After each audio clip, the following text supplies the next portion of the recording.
در نبی پر پڑا رہوں گا۔ السلام علیکم پیارے دوستو، آج ہم آپ کو لے کر چل رہے ہیں ایک ایسے مقدس شہر کی طرف جس کا نام سنتے ہی ہر مسلمان کا دل نرم ہو جاتا ہے، آنکھیں نم ہو جاتی ہیں اور روح کو ایک عجیب سی راحت ملتی ہے۔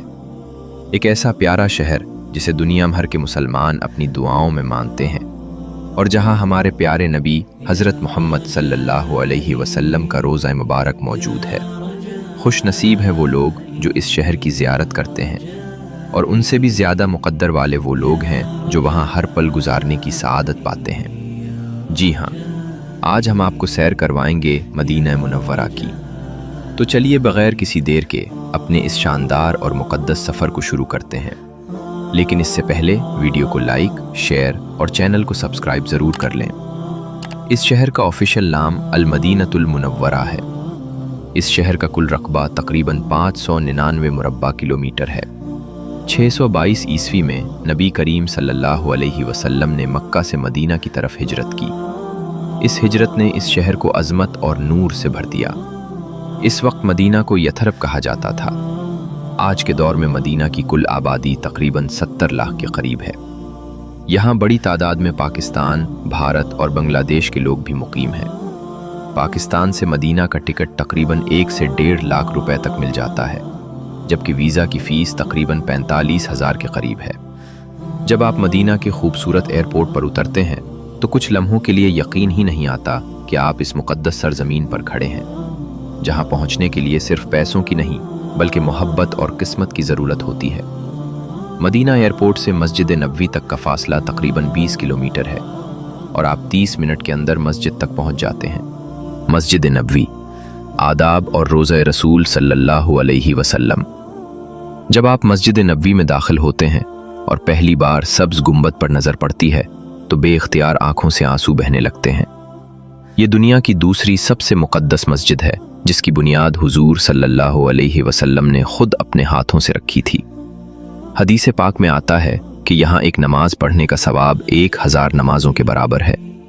مسجد نبوی ایک بہت وسیع مسجد ہے، جہاں رمضان اور حج کے دنوں میں 20 لاکھ تک نمازی عبادت کر سکتے ہیں۔ یہاں کی خودکار چھتریاں اور پانی کا سپرے کرنے والے پنکھے زائرین کو ٹھنڈک فراہم کرتے ہیں۔ مسجد نبوی میں داخل ہونے کے لیے مرد حضرات اکثر باب السلام گیٹ نمبر 1 استعمال کرتے ہیں۔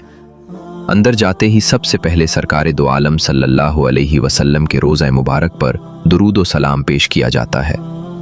پھر تھوڑا آگے چلیں تو حضرت ابو بکر صدیق رضی اللہ عنہ اور پھر حضرت عمر فاروق رضی اللہ عنہ کے روضہ مبارک پر سلام پیش کیا جاتا ہے۔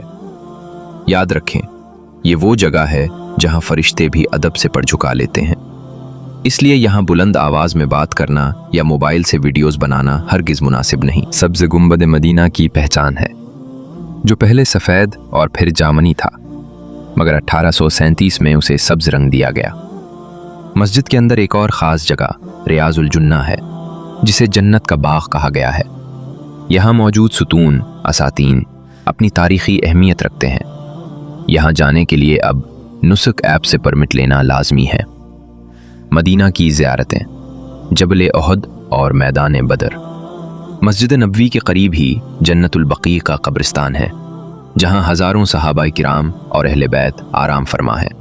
یہاں حضرت عائشہ صدیقہ رضی اللہ عنہا، بی بی فاطمہ رضی اللہ عنہا، حضرت عثمان غنی رضی اللہ عنہ اور دیگر عظیم ہستیوں کی قبریں موجود ہیں۔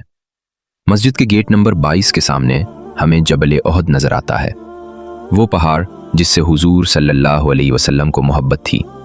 احد کے دامن میں حضرت امیر حمزہ رضی اللہ عنہ اور دیگر شہدائے احد کے مزارات ہیں۔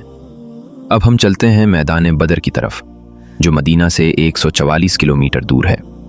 یہ وہ مقام ہے جہاں 313 مسلمانوں نے کفار کے 1000 کے لشکر کو شکست دی۔ یہاں مسجد العریش اور وہ کنواں بھی ہے جسے بئر شفا کہا جاتا ہے، جس کا کڑوا پانی حضور صلی اللہ علیہ وسلم کے لعاب دہن سے میٹھا ہو گیا تھا۔ واپسی پر ہم مسجد قباء جاتے ہیں، جہاں 2 نفل کا ثواب 1 عمرے کے برابر ہے۔ اس کے قریب حضرت سلمان فارسی رضی اللہ عنہ کا باغ ہے، جہاں حضور صلی اللہ علیہ وسلم نے اپنے ہاتھوں سے کھجور کے درخت لگائے تھے۔ پھر مسجد قبلتین ہے،